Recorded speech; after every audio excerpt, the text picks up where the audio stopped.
इंदररावजी पांडे, इंदररावजी कदम आणि आशाताई पांडे या दोन परिवाराच्या या शुभविवाहाच्या आनंदोत्सवामध्ये आपण सहभागी झालो आहोत.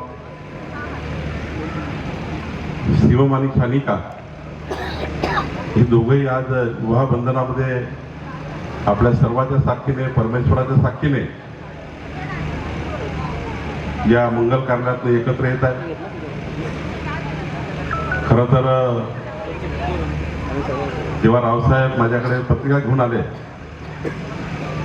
त्यांनी माझ्या हातात या सोहळ्याची पत्रिका दिली, तेव्हा मी त्यांना विचारलं की रावसाहेब कुणाचं लग्न आहे. रावसाहेबांनी म्हटलं की मला माझ्या नातवाचं लग्न आहे. मी एवढे युवा आजोबा,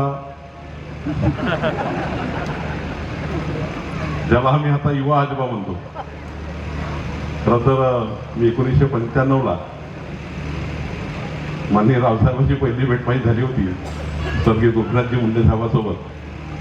आणि तेव्हापासून जे प्रेम रावसाहेबांनी चांदण्यापासून बांधण्यापर्यंत, संभाजीनगरपासून नागपूरपर्यंत या महाराष्ट्राला दिलाय, महाराष्ट्राकडून मिळवलाय, हे आपल्या सर्वांच्या उपस्थितीवरनं दिसत आहे.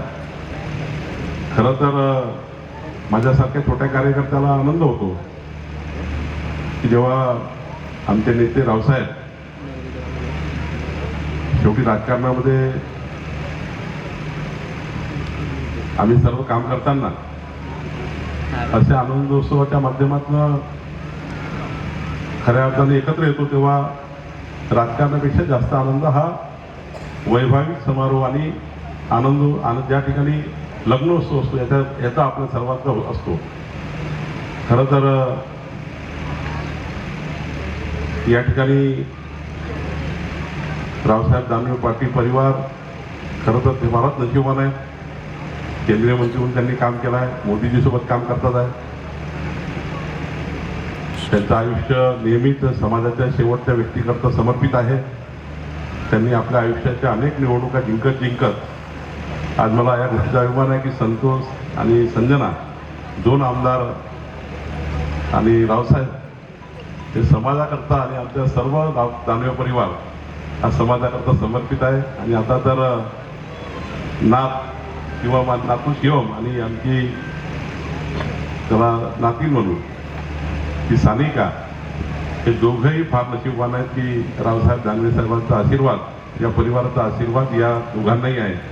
आम्ही सर्व आपल्या सर्वांना शुभाशीर्वाद देताना मला या गोष्टीचाही आनंद आहे की जेव्हा मी नागपूरवरून निघालो तेव्हा मला येण्याची अडचण होती रावसाहेब, पण देवेंद्रजी सुकडीकर यांच्या जन्मशताब्दी महोत्सवामध्ये असताना मला त्यांनी सूचना दिली की माझं विमान घेऊन जा, पण रावसाहेबांच्या पारिवारिक सोहळ्याला तू किंवा मी गेलो पाहिजे. नितीन गडकरीजींनी या शुभकार्याला शुभेच्छा दिल्या आहेत, देवेंद्रजींनी शुभकार्याला शुभेच्छा दिल्या आहेत. आणि मला या गोष्टीचा अभिमान आहे की रावसाहेब हे आमचे नेते या ठिकाणी या उत्कृष्ट आणि आनंदमय सोहळ्याच्या माध्यमातून आज त्यांना पुन्हा एक नवी ऊर्जा मिळत आहे. मी पुन्हा एकदा दोघांनाही, शिवमला आणि सानिकाला खूप खूप शुभेच्छा देतो. आम्ही सर्व या ठिकाणी उपस्थित लोकप्रतिनिधी आणि आपल्या सर्व परिवारामार्फत आपल्याला पुढील आपलं आयुष्य हे मंगलमय राहो, आपल्या जीवनात मंगलमय हो अशी आई महालक्ष्मीला प्रार्थना करतो आणि खूप खूप हृदयापासून शुभेच्छा देतो.